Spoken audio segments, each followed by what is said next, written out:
Hour 2 Overdrive continues, brought to you by FanDuel, bringing you everything from the opening line to the final score. Confirm or deny in about a half an hour. Chris Pronger coming up here in a few moments. Pronger, of course, a second overall pick. And the draft lottery was not even in existence, I guess, back then, right? It was just whoever was the worst team in the league, you got the first pick. And last night, that was a very anticipated draft lottery. There was a lot of eyeballs on that, and you would expect everything would go off perfectly, right? Everything above board. And yet that was not the case last night where, Kevin Weeks, ESPN, they had the rights to it last night. And they basically just said, it was like a commercial throw. Hey, Columbus has got third. We're out of here. And it was but you know what? Like, people are like, the fact that people thought it was rigged is asinine. That's what bothered. The rigged tweets were coming hot and heavy. Oh my God. I'm sure there's people that can explain that. It was done, and then for TV, they have to clean it up. They got it, there's a reason why it was done a little prior, and then you've got to have a live show. Like, there was nothing fishy about it, but it's like, the rigged, Gary Bettman again, rigging the NHL. Like, I didn't see it that way. And the disappointing part is there was actually like scribes in the league that kind of were like intimating to that. Now, again, they may have written for respective organizations that missed out on Bedard. But I saw some weighted ball tweets. Yeah, I did see that. Some weighted ball tweets. Well, let me throw out a conspiracy theory to you guys. Okay. Because usually when you think rigged, you think whoever won the lottery, that's what happened, right? Gary Bettman said Chicago's going to win. What if the rigging is actually, I don't care who wins, but these teams can't. Right? Like, that's what if the rigging going. is, I don't care if it's Chicago, if it's Montreal, if it's Philly, if it's Vancouver, but it will not be Columbus, and it will not be Anaheim. Like a reverse rig, right? Like, that's something I can get down with. That's a conspiracy theory I obviously don't believe actually exists, but I can read. If I was a commissioner, that's probably how I would run my league. I'd probably say, give me who's at the top of the board? Chicago, that'll work. Big market, original six. Montreal, yep. Philly, would love to get them cooking. Sure, throw in a few other teams. But these two or three teams, absolutely not. Take them out. They're not included. Rig them out. Do you guys think in any of those situations? Of course not. There has been talk about a cooler one back in the day. Patrick Ewing. Yeah, that one. But do you think in the history of any type of draft lotteries there's been any monkey business? I personally don't. I would say yes. There's been at least at one point something happened. Something happened. I honestly think whoever was dealing with that, I had to do my own for Free Agents Day. How could you put your job at risk by getting caught? Like, you'd go to jail, wouldn't you? No, it's not illegal, I don't think. I guess the individual team would the other teams would freak out. You'd lose your job. Like, it wouldn't be one person, like a rogue Chicago mole, in there somehow rigging everything. It would, like, I think most conspiracy theories in this front on this level is it's like a league-wide thing, right? Like, everyone goes to Bettman. Like, Bettman wants Bedard in this market, and he wanted Sid in Pitt. No one can explain why McDavid would go to Edmonton. Like, they were a good market, a Canadian market, not a big market, West Coast, or Pacific time zone anyway, or Mountain time zone. But you know what I mean. But I just look at it. I think, and the history of sport, regardless of whatever sport we're talking about, yes, you just said it. Oh, monkey business. I guarantee you there's been something. Right. Like something where, you like whether it was a draft pick or whether it was. How about the World Cup draw or the Euro draw? You don't think they're prone to being a little shit? Like, let's make sure these guys are in this group. Let's make sure these two get together. I'm sure there's stories out there. That wouldn't be surprising at all. I'm sure if we called Andy Petrillo up and said, has there been any type of, back channel, chatter of something happening in the soccer world over the years. Of course. I'm sure she would have a story or two as like, oh, I heard this happened back in 1978 or whatever. Like, again, you can't verify. Everyone talks about the Patrick Ewing draft like it's a fact. Like, it's like, yeah, right. the Knicks got it, right? Like, right, and Stern and the NBA have always been adamant that was not the case. Yeah. And a lot of it is based on the market that gets it. Right, that was the Knicks. So, of course, they're going to hook up New York. Last night it was Chicago. Of course, Chicago's going to get hooked up. Like, that's what sucks about Columbus. Columbus is in the Midwest. Like, Chicago just towers over all the other cities in the Midwest, and they get hooked up. And they're the most recent winners. Just won 3 Cups, right? And yeah, they've been terrible for a few years, awful, and they've gone through a dark period. But now Connor Bedard is on his way to Chicago. And that's clearly big news for them. So... yeah, it was a wild scene last night, and it'll be a wild scene in the Stanley Cup playoffs tonight. We got 2 more games in the playoffs. The Leafs are back in action tomorrow. The Oilers are down 2-1 in their series, and to chat about all of it, including his draft year potentially, joined now by former NHLer, Stanley Cup champ, founder of Journey 44 Whiskey. I love it. Yeah. Joining us here on the Maple Toyota Hotline. Here's Chris Pronger. What's up, Chris? Welcome to the journey, fellows. Yes, quite the entrepreneur. What's going on here? You are now participating in the journey. All right. Not much.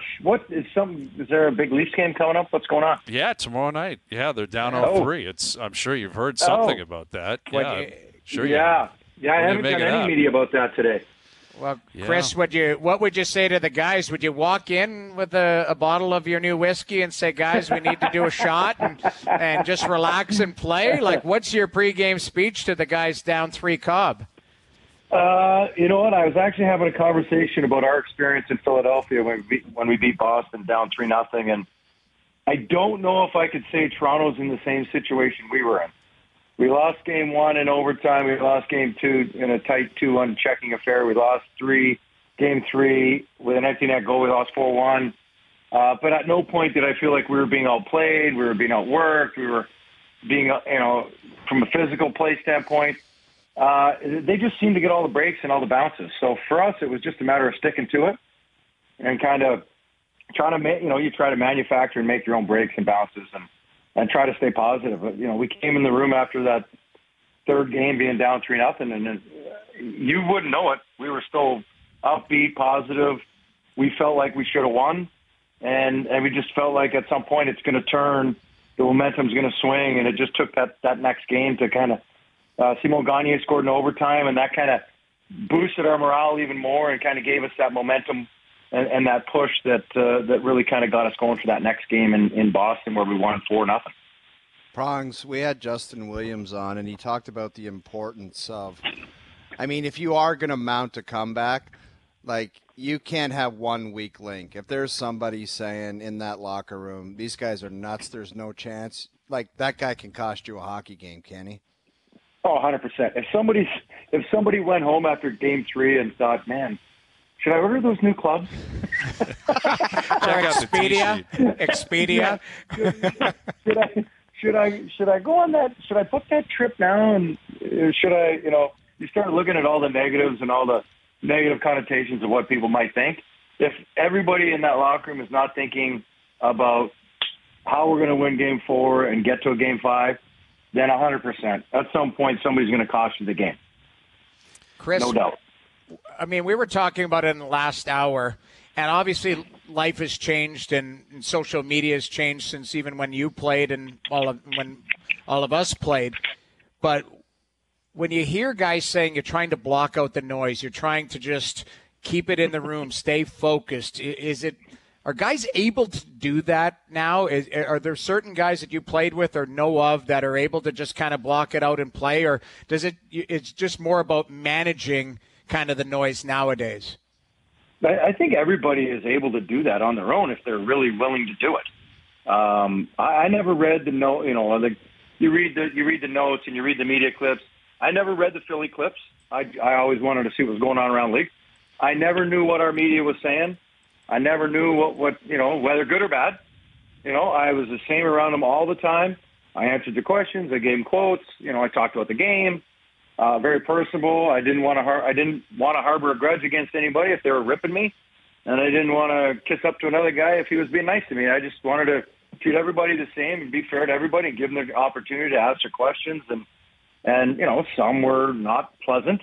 And those are the guys where you're like, okay, I understand.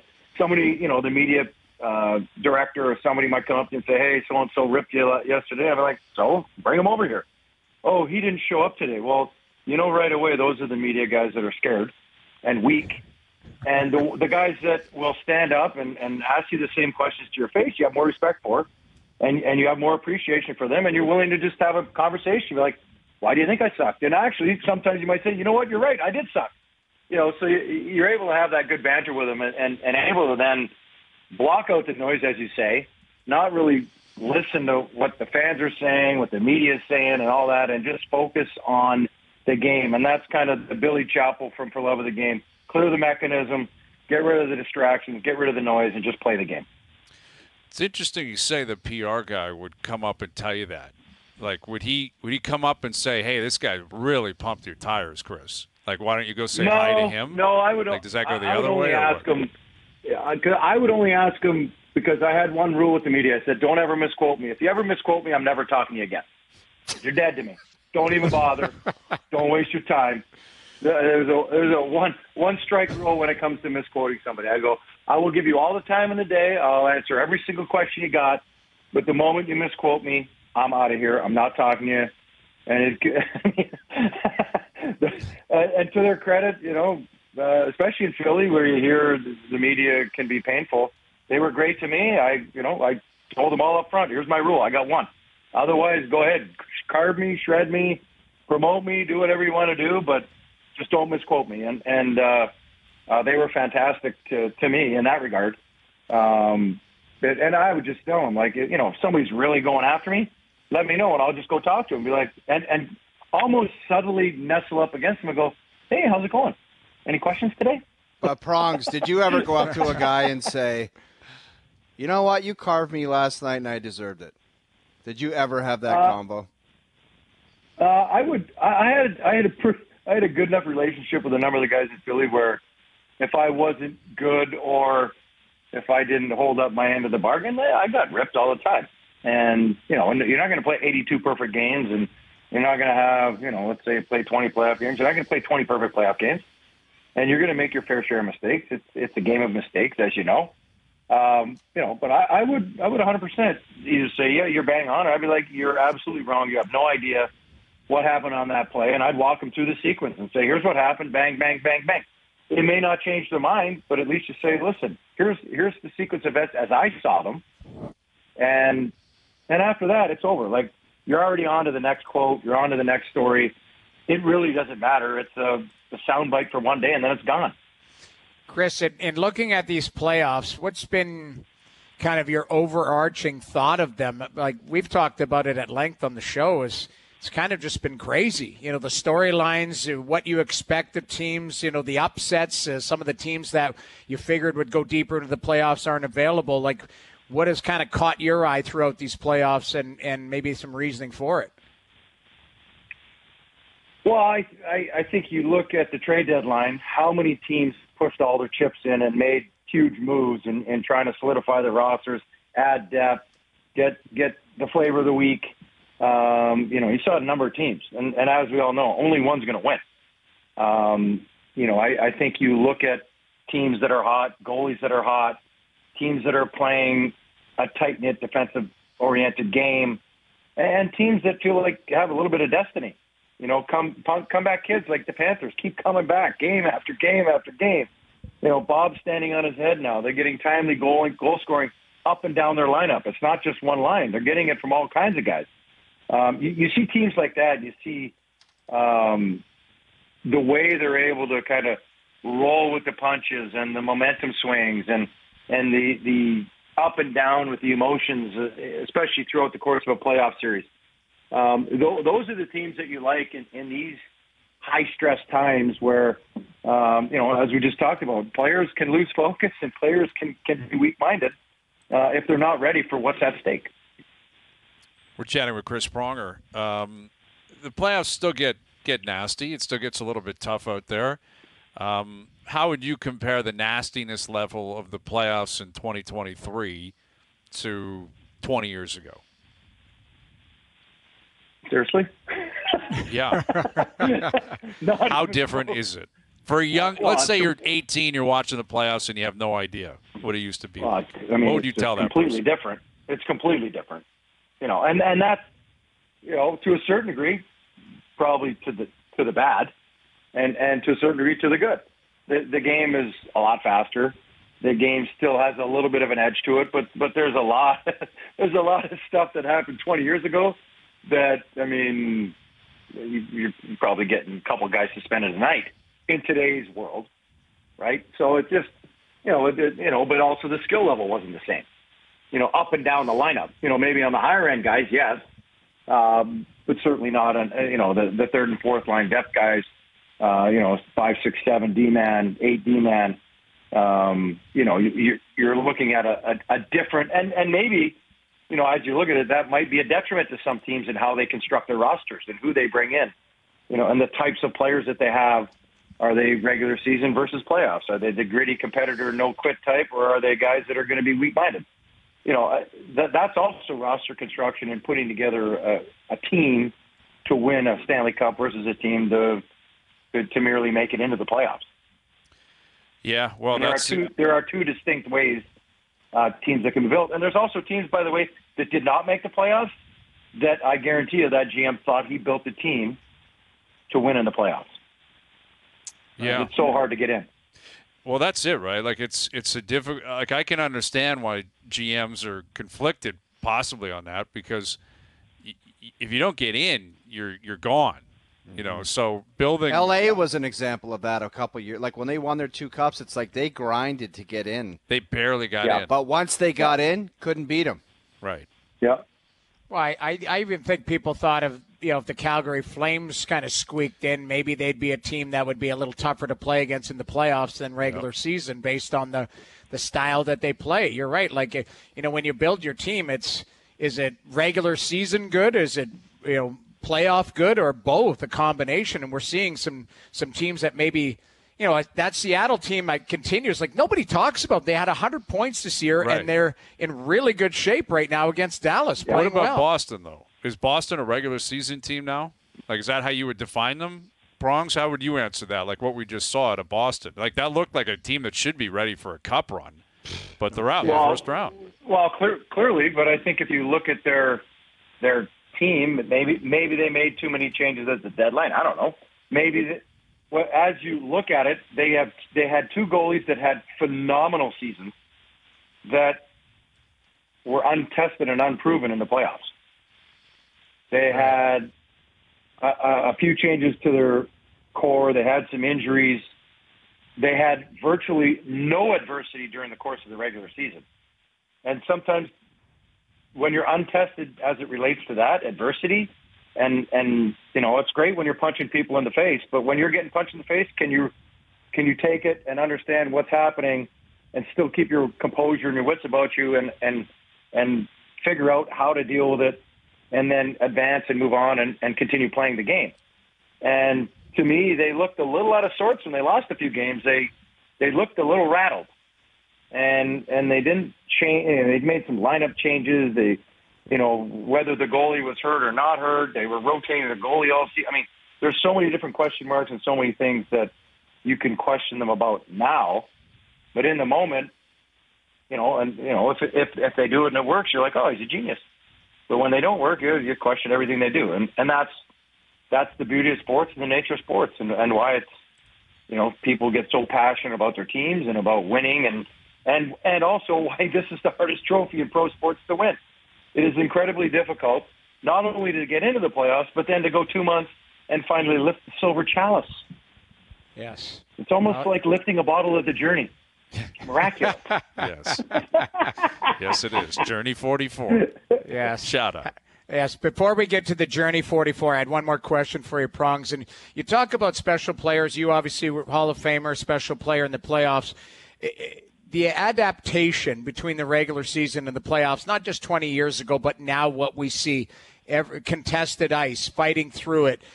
Was it a mental challenge, or was it more just adapting your game to what was out there? Because that's we talk about it. Draisaitl has been at another level here, and he's been able to kind of continue on his regular season game into the playoffs, maybe because of the style that he plays. But more finesse guys are finding it a bit of a struggle based on what's out there for him, time and space. How do you think those guys adapt?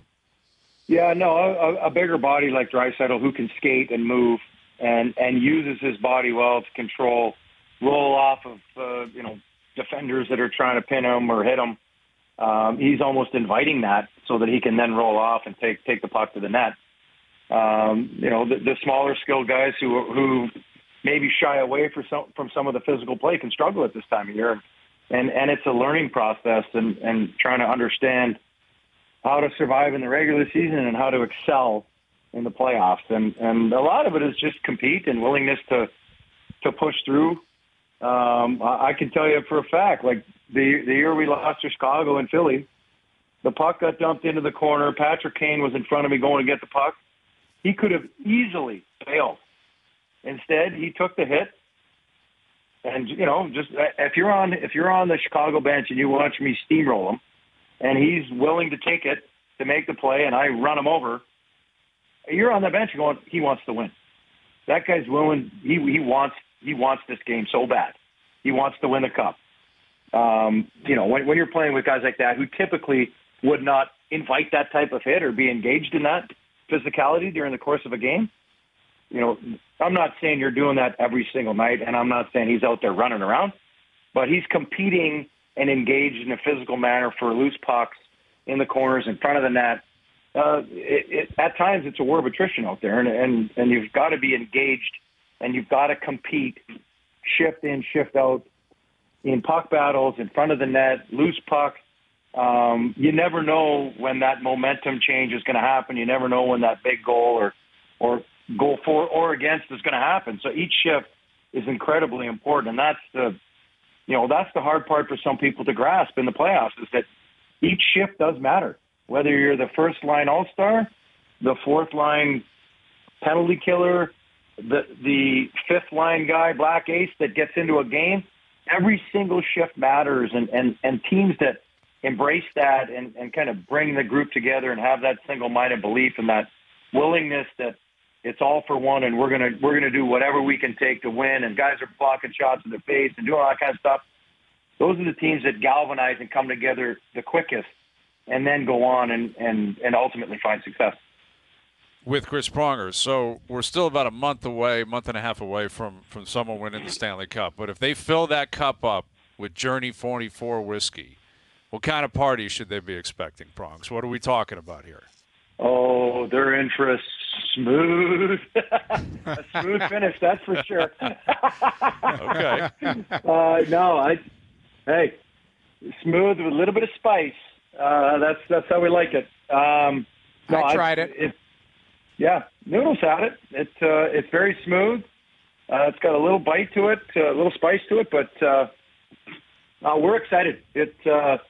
Everybody that has tried it, probably had 150 people try it now, as I've kind of had it around town and out with me as I've traveled around to various places, and everybody to a person, male and female, have really enjoyed the flavor profile. And the biggest thing that we've done is cut down on the burn.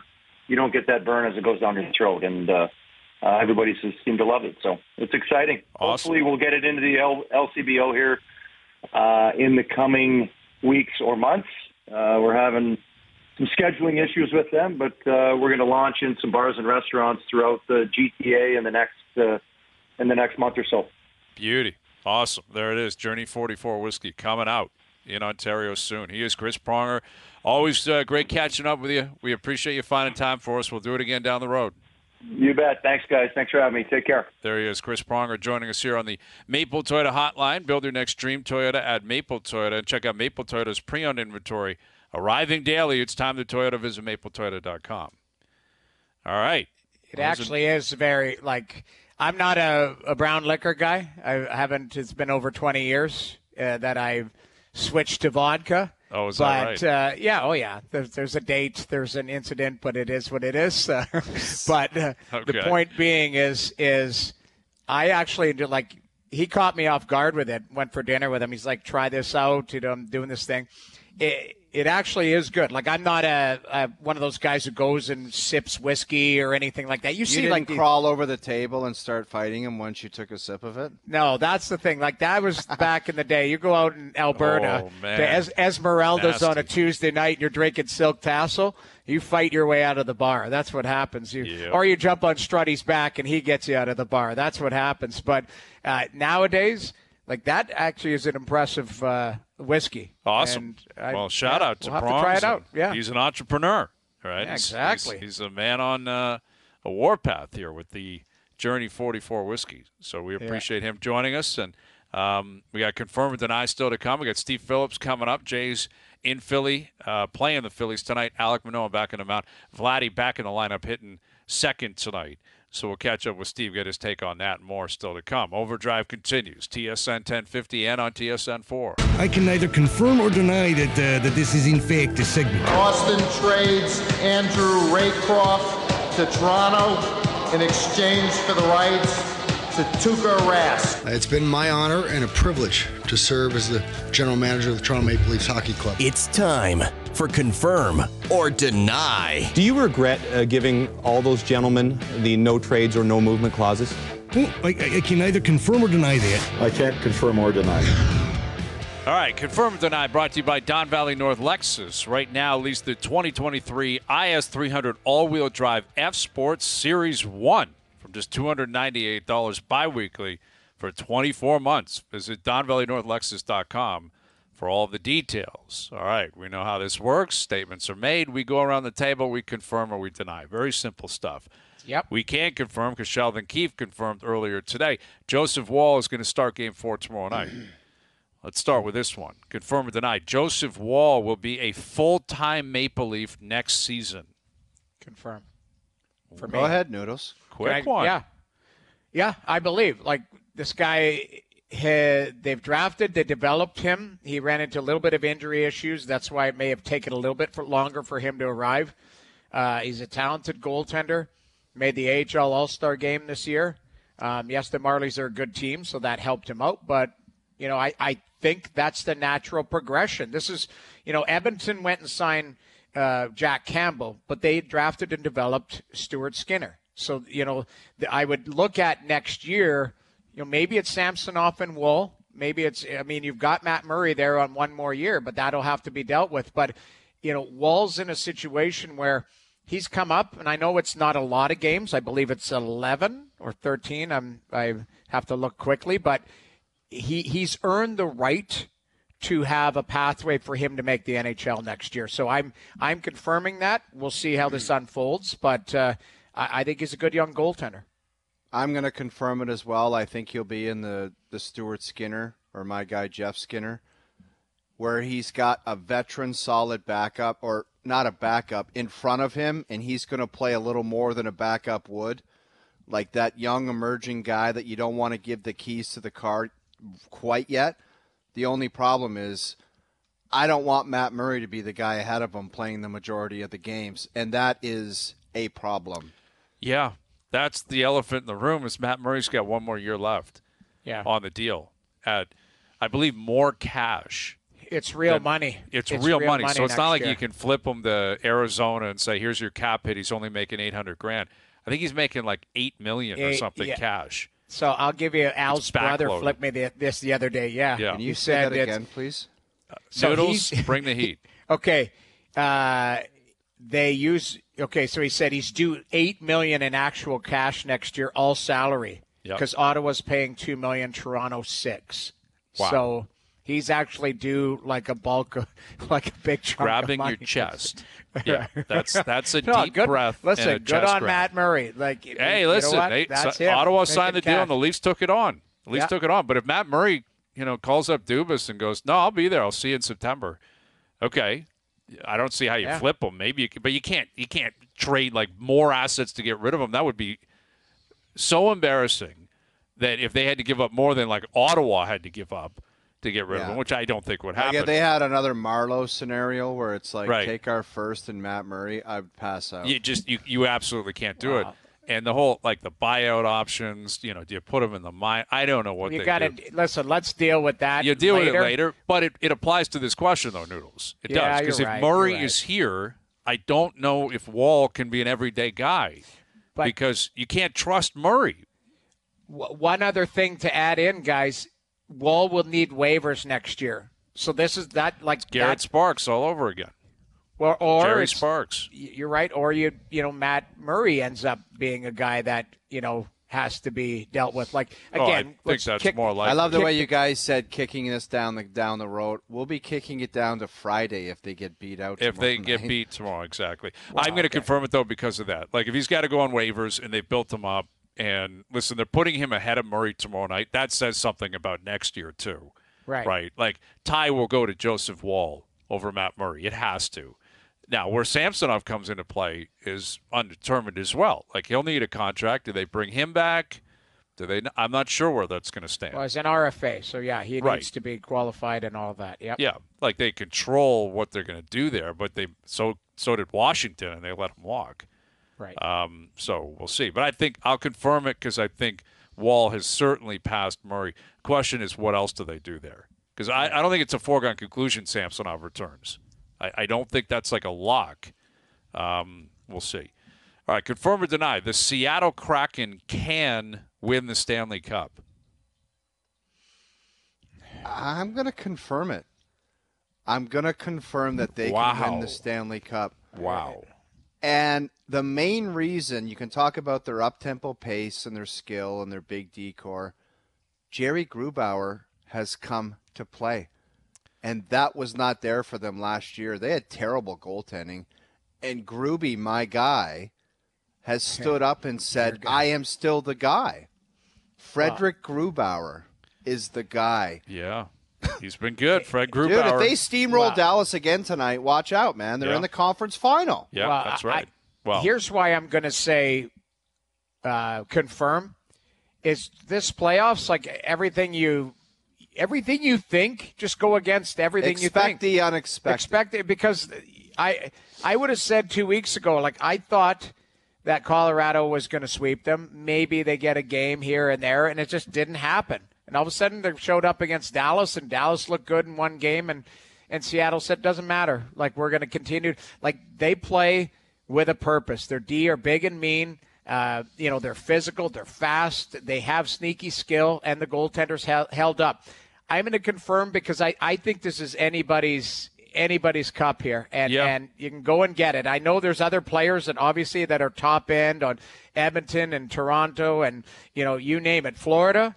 But I just, tell me I'm wrong because of what we've seen in the playoffs here. Well, and listen, they've played really well. Right. Like, they deserve to beat Colorado. They deserve to be up 2-1 on Dallas. This hasn't been fluky. Yes, Grubauer's been good, but like Beniers has been good. He's a kid. Yeah. Like their defense core is big, mobile. They're like imposing their will on games. But it still feels too much of a Cinderella to me to commit to a confirm. So I'll deny it because we're 2 wins into a second round, right? Like I'm not convinced Dallas is out of this at all. No. At all. I could still see Dallas winning this series. And then you run into Vegas or Edmonton. I think both of those teams are better than Seattle. Like to just keep going uphill and uphill and uphill. They've proven they could do it against Colorado. They very well could do it against Dallas. But I think at some point, your boy Grubauer, takes a little bit of a step back here. This isn't Andre Vasilevsky we're talking about. And at some point, that all for one for all type of stuff, I don't know. I don't know if it gets, to that many more wins. Like, they need 10 more wins to get there. They're still a ways away. Yep. So I'm going to deny it, but admittedly, that might adjust in a week or two. Confirm or deny, Connor Bedard will be better or have a better career than Patrick Kane. I don't know, man. This guy's going to be awesome, but Showtime Patty Kane with 3 Stanley Cups, maybe the greatest American-born player of all time. Deny. I can't. I got to go deny. I can't commit to that quite yet. Really? You have to give. That's your guy, Connor Bedard. Dude, That's I your get it. guy. But I'm not ready and willing to push away Showtime Patrick Kane and say, Bedard, you're going to overtake that mantle. I think it's an unfair question at this particular point. But I had to make a call on it and say deny. Okay. Unfair. Right. I'm denying it because, I mean, based on just what Patrick Kane and his team did, 3 cups in 6 years, like I can't see with what they're doing there in a rebuild. Like, okay. Are we talking everything all-encompassing? Everything. Like, you look at him, you're like, that guy's a better player. That guy just had a better run. Like, the 3 cups, you never know, right? Like, McDavid still doesn't have one. Does that mean he's not better than Kane? No, dude, I'm not committing. Right. I'm going to deny that. As much as Bedard is my guy, I cannot commit to that. That's insane. But you can't. You're right. Like, you can't expect to compare the cups against each other. But Patrick Kane just can't hide them and go, well, I just happen to win these cups. Yeah, no. He was a big part of that. He gets to own that as a part of his resume, for sure. I'm just saying, yeah, you're just talking the pure player. I don't know. There were times where I think we argued that Kane was the best player on the planet at the time. So, yeah, you want a heart. So I'm going to deny it. I think Patty Kane, like, he deserves some respect. Of course he does. Of course he does. Put some respect on his name. You guys you're gutless. I'll take Bedard's my guy now. You hate Bedard because I'm confirming it. You hate him, and you never saw him in Halifax. You weren't even there. That was a mannequin or a cutout post. Well, I can neither confirm or deny that. That's my guy. Tough. If he's generational, he'll be better than Kane. Like, if he's at the McDavid level, then that's the answer. Like, Kane is an all-time great player. Where's he going to shuffle out? Like, where's he going to be when all is said and done? It's such a weird question from the confirm or deny master. Why not? It's a great question. Kane it's so open-ended. This is the new Kane. Is Bedard going to be better? Are we talking stats? Like, you need to conference in the quizmaster to answer this question. Yeah. Bedard is the new Kane. Chicago did the same thing. Bottomed out, were pathetic, awful, and what did they want? I get it. First but overall, who's to say Bedard is going to be better than what Kane has done? I don't know. Hart Trophy. You know what I thought? Showtime, 3 cups. When McDavid came in, I knew what he was going to be. We all knew. I knew what was coming. I don't think Bedard's going to get to that level, but you're telling me he can't. Like, this kid is not quite as hyped as McDavid, but not far off. Like, the expectation is this dude is a rock star, like Hart Trophy candidate many years of his career. Yeah, exactly. Next year. Like, we're talking 50-plus goals a year. This guy being, like, the face of the league in 5 years. That's the case, then the answer is confirmed.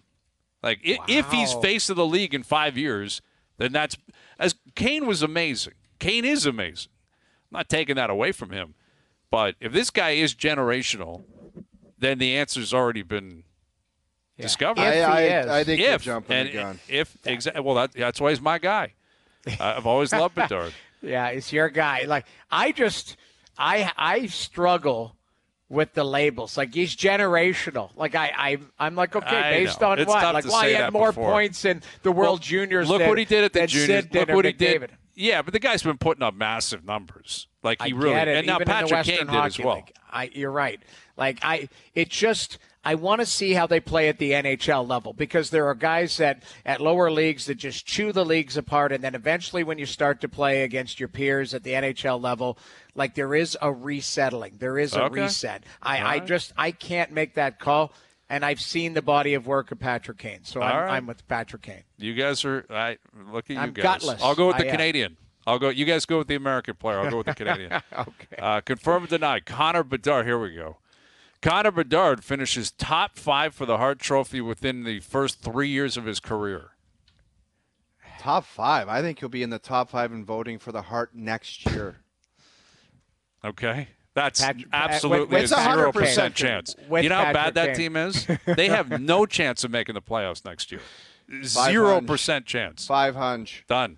500. For what? He's in the top. He's in the top 5. That's all he's got to do. Top 5 MVP next year. So I'll give you 5 names off the top of my head that he isn't going to touch next year because of the team he plays on.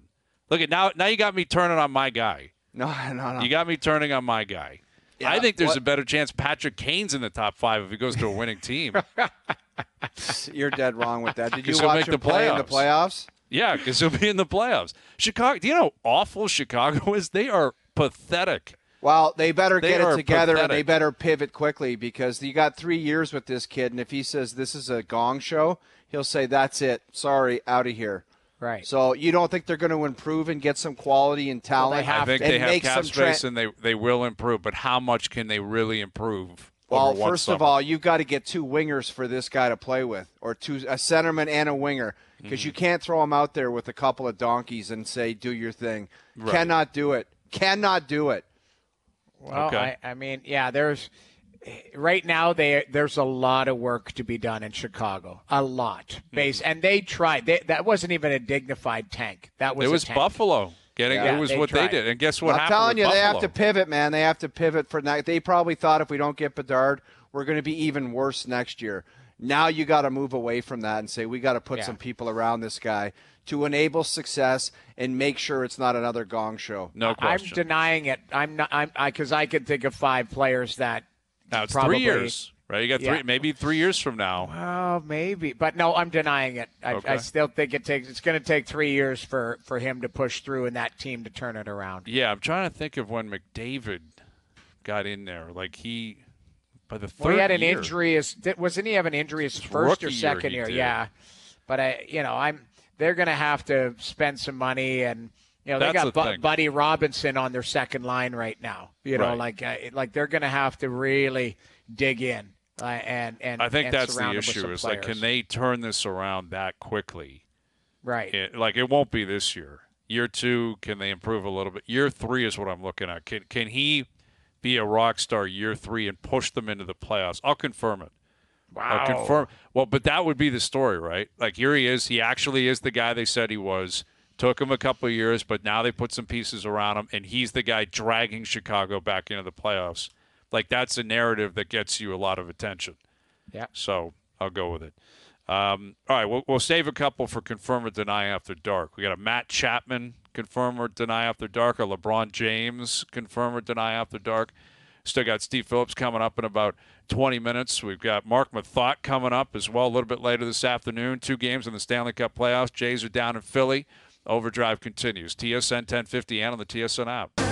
All right, with the Leafs season on the line, TSN 1050 wants to see you show off your Leafs loyalty for the chance to win a 70-inch Samsung TV. To enter, take a video showcasing your loyalty to the Leafs. This could be a Go Leafs Go chant, your Leafs game rituals, your reaction to Game 4 tomorrow night. Don't be afraid to get creative. Upload the video to Instagram or Twitter. Tag TSN 1050 in the post and include hashtag Leafs Loyalty.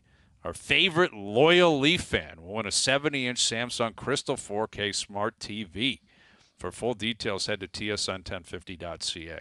Love it. Game 4 tomorrow night. Yeah, we'll see. We'll see what they're made of, right? Like, at a minimum, and this should happen every game you ever play, but at a minimum, you got to be aggressive and on your toes and working and showing that you are not going to accept. Dude, that was the going down 4-0. That was the plan last game. Not accept going down 3-0. There's only one thing to do is sit back and watch what they put out there because it'll tell a lot about them. The last game did. Let's see if it can change. That's the only thing that there is to see. There's no storylines. There's no what's this guy made of. We already know what they are. They have a chance to change the narrative for another couple days. That's all they got. I thought Pronger made some good points about, fighting for space. Patrick Kane, the story he told where he said, I had him lined up and he took the hit to make the play. Like the little details of the game. I thought he was very articulate about what it took to win, to go deep into the playoffs, and how he laid out, their journey coming back. And if you have one weak link, a lot what Justin Williams said, like there's no chance of getting through. Somebody's on Expedia, and planning, hey, this weekend be in Vegas type of thing, then they got no chance. Yeah, you're toast. Right. Yep. You're toast. You've been looking at the tee sheet at any point the last 2 days. Just a quick peek. Anything available on Friday or Saturday? That's tough. You just can't do it, man. It can't be in the history. It cannot be in the history. That's what I'm going to ask you guys. Let's take a break. Of all of the players on the team, whose Google search history do you want to see the most right now? Okay. All right. We'll get to that. We got Mark Mathot coming up. We got Steve Phillips coming up. OverDrive continues. TSN 1050, soon to be up on TSN 2.